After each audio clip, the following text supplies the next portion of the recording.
صباح الفل عليكم، صباح الجمال، صباح القشطة، صباح التفاؤل، صباح الكلام الحلو اللي بالناس اللي تبعتولي المتابعين الجدد. انا بشكر كل المتابعين الجدد اللي ضافوا لقناتي، بشكركم جدا وبشكر الكلام الحلو اللي هم بيقولوه لي. ربنا يخليكم ما تحرمش منكم يا رب. النهارده باذن الله وان شاء الله هنعمل كيك التفاح، هنبدا مع بعض.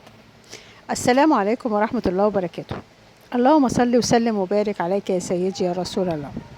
احنا جبنا كوبايتين الا ربع دقيق، نخلناهم. طبعا احنا دقيق بندخله اكتر من مره، نخلته. والربع اللي فاضل ده انا حطيته نشا. احنا جبنا كوبايتين الا ربع دقيق وربع نشا، ربع كوبايه نشا، يعني يعتبر كوبايتين. ماشي. بنخله كويس جدا. ادي النشا دخلتها كويس جدا، ده الربع على طول حطيته على المنخل ودخلته كويس. وبعد كده معلقه بيكنج باودر. دي كلها المواد الجافة هنحطها مع بعضها في الطبق وننخلها كويس. اهم شيء نخله كويس، لان كل ما تنخل الدقيق كويس كل ما تبقى الكيكة هشة وكويسة. بنات اوعوا تنسوا الصلاة على الرسول عليه افضل الصلاة والسلام. صلوا على الرسول دايما، الصلاة والاستغفار. ولا تنسوا الصدقة، الصدقة.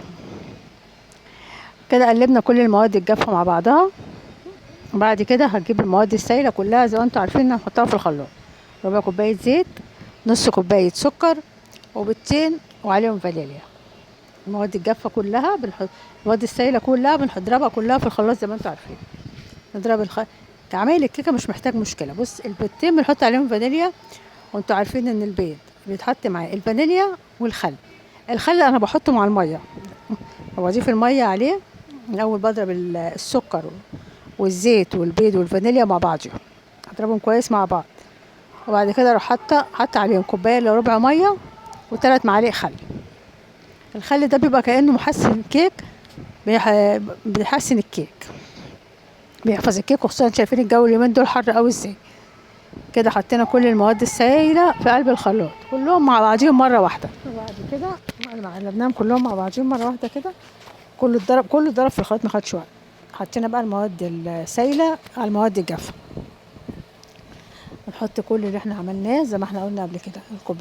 كوبايه الا ربع دقيق مع ربع نشا مع البيكنج باودر، قلبناهم وحطينا عليهم المواد السائله كلها مع بعضها. هنقلبها كلها مع بعضيها في اتجاه واحد. يا بنات اللي وصل معايا لغايه هنا، شير ومشاركه للقناه، وشاركوني في القناه، وارفعوا لي الفيديو، فعلوا الفيديو يوصل لاكتر حد ممكن. لو سمحتوا ارفعوا لي الفيديو وشير ومشاركه. وده الخليط اللي احنا وصلنا له. بعد كده هنجيب بقى التفاحيه، هنقشرها، هنشيل منها القشر ونقشرها كده من غير قشر خالص. وهنحطها في قلب الصينيه من تحت. هترصيها في الصينيه من تحت خالص كده، بس هتدهن الصينيه زيت. وهنرصها زي ما انتوا شايفين كده. هنرصها في قلب الصينيه من تحت. وبعد كده هنحط عليه الخليط. هتصبي عليه الخليط